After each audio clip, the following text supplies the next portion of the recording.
block. Duran could get an opportunity to get a putback. Cunningham driving, pull-up jumper, no good. Harris battling, loose ball on the floor. Picked up, Hardaway, 2 seconds left, puts up the shot, no! And the game is over! J.B. Bickerstaff is on the floor irate. He thought there should have been a foul called on the Hardaway shot. Welcome back to the All Things Basketball Podcast. I'm your host, Vic Lopez, as always, and it's time to talk about the great Knicks versus Pistons series, mainly Game 4, which happened just last night. I gave it a rewatch this morning. Took some extra notes, kind of just went through some of the things. There's going to be a little bit of play-by-play through some stretches. There's going to be clips going through those moments as well. So hopefully you guys enjoy that. Let's jump right into this one. So my goodness, what a physical and just competitive series for the old heads that love to hate on the NBA. Just wanted to throw that out there because the NBA gets so much hate when it comes to the competitiveness between the players, the intensity, the physicality. And here are these games, the Clippers and Nuggets series as well. Even the Minnesota Lakers one, like the Celtics, Orlando Magic one, like there is so much physicality in this postseason that if any old heads are watching right now, I would love to know what they think about it. Just wanted to kind of have that, Chewy's hairs. Just wanted to have that kind of side rant, little tangent, just because I can't get enough of these playoff games. Like they've been so awesome to watch, so exciting. And this series is no different. So jumping right in, I just want to talk about the box score stuff, kind of the performances here before we get into the details. Cat, monster game. Cat gets his fourth foul in the third quarter, which the third quarter is the biggest piece of this whole thing, so I'm going to leave that for later. But the 27 points, 5 for 7 from 3, just hitting big shot after big shot in the most intense moments of the game. 9 rebounds, that's always been a huge plus that Cat has brought onto these Knicks. Jalen Brunson with a masterpiece game that I thought he was going to not come back into. We'll talk a little bit about that later. But the 32 points, 4 for 7 from 3, the 11 assists, just doing it all and making tough basket after tough basket after tough basket. I don't understand how this guy has all of this in him. Through all that pain with the ankle that obviously the broadcast team doesn't stop talking about, which kind of gets annoying over time. But then we're looking at obviously another hero that the Knicks fans are well aware of, and that's Josh Hart. 14 points, 3 for 5 on threes, which is just an absolute killer if you're the Pistons coaching staff, if you're the opposing defense. 10 rebounds, 5 assists, 4 steals, just doing so much for this team all year long, all career long. This dude's been just one of the poster childs for impact players, winning players. That is Josh Hart in a nutshell. And he gets away with a pretty key foul towards the end of the game that I'm sure everyone knows by now. Let's get to the Pistons side of things with the box score. Cade Cunningham, just another incredible performance by him. Struggled to shoot the ball from 3, but just got to all the spots he wanted as usual and just had amazing moments in this game. 25, 10, and 10, right?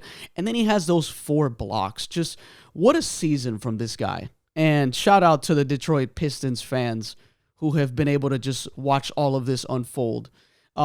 Harris, Beasley, and Tim Hardaway Jr. as a trio in this game. 7 for 25 from 3. 28% from 3. Tim Hardaway Jr. had a huge fourth quarter. I think he had a big second quarter. I don't have that in my notes, but Tim Hardaway Jr., just the ultimate Tim Hardaway Jr. experience. Bad quarter, good quarter, bad quarter, good quarter. He is just one of those guys. And I want to have a little side segment, just a quick one about this trio. Malik Beasley, Tim Hardaway Jr., and Tobias Harris. Vets that were added to this team, immediately impacted winning. Immediately helped this team win a lot of games in the regular season. They have each had huge moments throughout the year. And even in this series, they've had good moments. But there's a reason that these three guys are on the Pistons this season. And look, I'm honestly never really been a fan of Tim Hardaway Jr., never been a fan of Tobias Harris, and I'm kind of 50-50 with the Malik Beasley thing. And it's just they all have one common denominator with these guys, and it's when you need them most, they tend to vanish. And yes, they're going to have big games. They're going to have huge moments. These are good players. Don't get that, don't mistake what I'm saying and thinking that I'm hating on them. They are just these guys that really good NBA players. They're going to help you win a lot of games. They will also vanish in some key moments. And why don't I just jump right into what Malik Beasley has been doing just so far in this postseason. He's had an insane shooting year, and we know he has the potential for that. He's a very hot and cold NBA player in terms of the shooting. And it's the reason why he's jumped around as often as he has. One, it's the defense part of it. Never been a good defender, right? Just always kind of just making mistakes and just not having attention to detail and just getting beat in really bad ways. But what keeps him on the floor, obviously, is the shooting ability, right? This guy, we know he can shoot on the catch. He can shoot off the bounce. He can get really hot, shoot over some crazy contests, shoot under some serious pressure. But here is what he's been doing so far. Game 1, 20 points, just shooting the lights out. 6 for 12 from 3. You're thinking, wow, if this is the Beasley they're going to get this playoffs, they're probably going to win this series. Game 2, in the most Beasley fashion, 9 points, 1 for 8 from 3. It just disappears, right? The shot just vanishes. Game 3 comes around. 12 points, 2 for 10 from 3. Jesus, you're thinking, okay, it can't get this bad.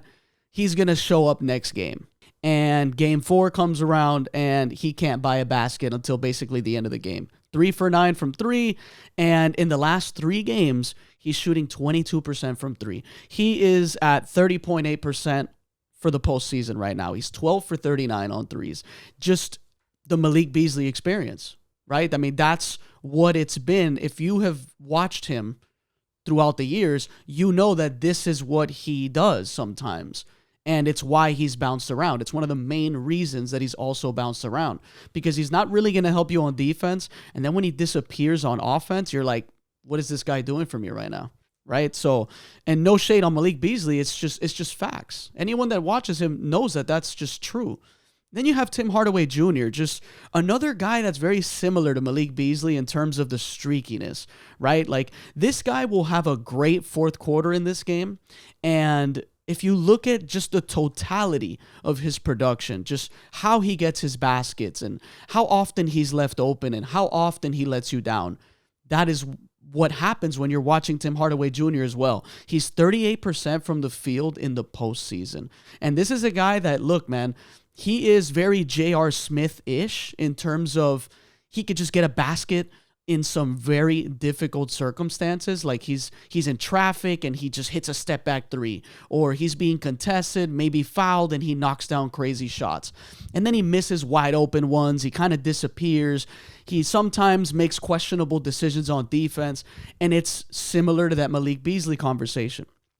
And then you're looking at Tobias Harris. Oh my God, the poster child of players that disappear, right? He'll have an incredible first half, and then you don't know where he is in the second half. Or vice versa. He'll have a horrible first half, and then he'll show up in the second half. It's the most mind-boggling thing when you're watching these 3 guys play. And when you put them all together in a series, it's just the ultimate lottery game of which Tim Hardaway Jr. game is this, which Beasley game is this, which Tobias Harris game is this. And that's also very hard for opposing teams to deal with too, because you don't know which one of these 3 guys is going to have an amazing game, because they're all capable of doing it. And, it's been a fun dynamic of this series as well. But yeah, let's get to kind of the play-by-play here, right? Like, it's really like we see Cat way more aggressive in this game, right? Just kind of taking it to Tobias Harris, trying to take Jalen Duren off the dribble. Very aggressive Karl Anthony Towns game. And this is the Cat that the Knicks need to see night in and night out if they want to have a chance to make a deep run. Even though a lot of people probably don't believe they could. Honestly, I don't think they're going to make a deep run this postseason. I think their postseason is going to end in the next round. But, they put Jalen Duren on Josh Hart, and that's pretty standard. A lot of teams, they'll put their center on Josh Hart, play the percentage game, right? Rotate away from him, kind of roam, close out late on Josh Hart and hope he just goes like 1 for 4, right? 1 for 5. Well, in this game, he was 3 for 5 and he made them pay. And that was really a problem for the Detroit Pistons. Anytime that your guy that's getting cheated away from in a game because of his obviously shooting struggles, when they're aggressive, it causes problems for the opposing team's rotations on defense. Because if Josh Hart just stands around at the three-point line, he's not really doing the Knicks any favors unless he's going to knock down those shots. But Josh Hart doesn't just stay content with standing around, right? Like, guys cheat off of him. He is attacking. He is cutting to the basket off the ball, tipping some rebounds away and hoping to get the Knicks some second chance points. He's getting putback layups. He's scrapping and drawing fouls. Just such a problem for opposing teams despite the shooting struggles that he has. And in the games where he makes the threes, that just destroys the game plan altogether. And he really took advantage of that exact scenario. And when that happens, the Knicks are very hard to beat if you're the Detroit Pistons. Ron Holland for the Detroit Pistons, one of the draft picks that I questioned that the Pistons made, and I made it for a reason. They made the pick because it's a potential pick, right? It's not about what he is right now. It's about what he could become because of the athleticism, the size, the aggression, the style of play. He's a fearless player. He's tough. Cut from that like Asar Thompson, Amen Thompson kind of cloth where it's like, we're ready to fight, we're going to play hard, and we're going to get downhill. Now, the problem with this draft pick is you're potentially drafting a guy that's not going to develop offensively, and he's just going to be this scrappy hustle player, right? I don't know what Ron Holland's going to become, but I wasn't a fan of him on the G League Ignite. I'm not a fan of him right now. He's still super young, obviously. He's a rookie right now, but I just don't believe in Ron Holland, and I'm willing to be wrong about it. I just don't think that he was the right pick for the Pistons. Now, obviously, if they end up developing him and he becomes this, a Men Thompson level player, like for the Rockets, and I'm completely wrong about it, then so be it, right? But I just don't see it with Ron Holland. I think they missed on that pick. Still way too early to say, but I'm willing to go out on a limb. And they put him out there and it's like, all right, well, guess what? We're going to do the same thing you do to us. And we're going to put Josh Hart on Ron Holland and whoever else, right? And just kind of roam away and then dare you to either take the shot, which Ron Holland, credit to him, he won't take that shot. He'll put the ball down and try to get to the rim and make a play, right? But it doesn't help the spacing for the Pistons, right? A team that desperately needs spacing so Cade can just figure things out in his pick and rolls and stuff like that. But yeah, so, first quarter, Knicks really take it to the Pistons. And this is looking like one of these games where it's like, wow, are the Pistons just going to fold here? But shout out to the Pistons. They don't give up. They continue to fight through as they have all year long under JB. Cat goes cold. He stays aggressive, but just really struggling to make shots. Pistons make a big comeback and they cut the lead to 7, I think it is on my notes here. So I'm going to skip over. It's like 55-55 in this third quarter. And, this is just a great sequence from both teams. You get a turnaround jumper from Tobias Harris. He gets away with a little push on Jalen Brunson, 57-55. You get Cat hitting a huge 3. It's 58-57. Knicks are up. Beasley, possible illegal screen on that helped Cade get the dunk on the other end. 59-58. There's a play where Duren's on Cat at the three-point line. Cat puts the ball down and tries to just get to the rim. Shout out to Jalen Duren. Huge block on Cat. Detroit misses their shot on the other end. Brunson hits a 3. 61-59. Cade hits a tough shot over McHale to tie the game. Then Schroeder gets a pump fake, one of those veteran pump fakes. He draws it on McBride. Schroeder hits both free throws. They go up 2. Schroeder presses Brunson. He forces a turnover, and this was a pretty scary moment if you're a Knicks fan. Brunson goes down after that, and you're thinking, is he going to come back or not? Because this is a great window for Detroit to kind of run away with a big lead and hopefully hold it throughout that next quarter. Beasley finally hits a three. It's looking like, oh no, this is a game where Brunson's not going to come back and Pistons are just going to run away with it. That was a pretty interesting moment for the Pistons. Obviously, the fans come back to life. It's all shifting in Detroit's side. And Cat hits a big three. Beasley hits another three. Schroeder does another nice press on Campaign. He forces a turnover, but it's no basket for Tim Hardaway Jr. And they show this graphic in the game to kind of show the shift in this moment. And the points since the second quarter with 1:49 left, the Knicks 16 points to Detroit's 39. Massive comeback and turnaround by the Pistons. And then the start of the fourth quarter comes and Brunson's still on the bench. And I'm thinking, is this really how this is going to play out? We're getting cheated out of a damn good game here. He comes back in around the 10-minute mark, and they're down 9. Has a little spin move layup. He looks totally fine, honestly. Mikal finally hits a shot. He was just not good offensively in this game. Hits a big three, cuts it to 8. Detroit really struggling to score, and then Tim Hardaway Jr. hits a much-needed three. It was friendly bounce.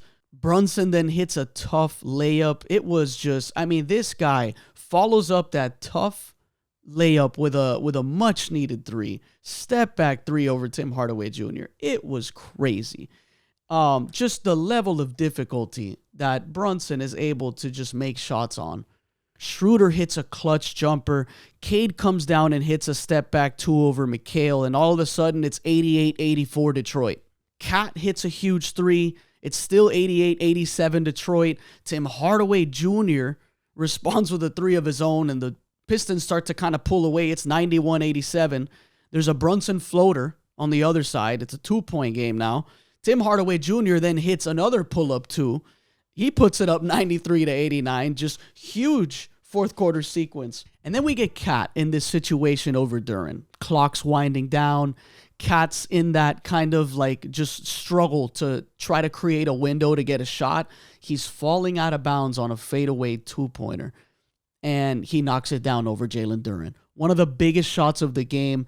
One of just the biggest examples of why Cat is regarded as one of the great bigs in NBA history. Just a guy that's just able to knock down shots in such incredible ways for his size. Don't know where he ranks all time, but definitely a dude that constantly shows you the talent that he has. Cade, he comes down the floor. He misses a heart-crushing in and out kind of 2-point shot. You get Cat, who hits another big three over Jalen Duren. If you're Duren, you're guarding him pretty damn well, and he just hits these tough ones over guys, man. Sometimes the defense just doesn't matter for Karl Anthony Towns. Schroeder's defense, by the way, very underrated, I think. He has just had some great pressure moments on Brunson, on Campaign. He has another good press moment on Brunson where they kind of cause a stoppage, and then the Knicks have to inbound it again. Final seconds comes along. Cade gets a really good look. It's a pull-up two over OG, but he misses it. And then there's this scramble, and I don't know how Tobias Harris manages to get a hand on that ball and kind of rolls it over to Tim Hardaway Jr. in the corner. And this is that heartbreaking ending to the game for the Pistons fans. And it's the Josh Hart foul, where they didn't call it, on the Tim Hardaway Jr. three. And look, man, that looks like a foul. His hands are down. There's a good amount of contact on that. I don't know. I haven't checked to see if they've reviewed that. And, they give us kind of the explanation the next day. Haven't looked at that. But that was just, if you're a Pistons fan, that was just crushing. What a way to lose a game if you're the Pistons. This has been an amazing series. I fully expect Detroit to show up to New York and give them everything they've got. I don't know if Detroit's going to walk away with a win and bring it back to Detroit for a Game 6, I totally wouldn't put it past them. I would not put it past Detroit to be able to do that because of their toughness, their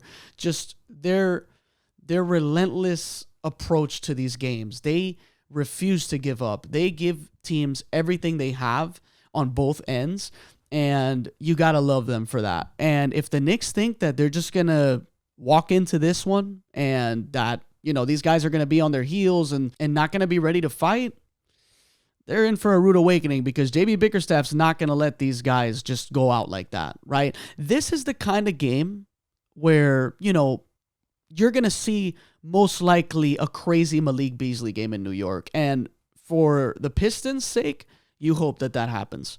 That's going to do it for this one. This is the All Things Basketball Podcast, and I'll catch you guys on the next one.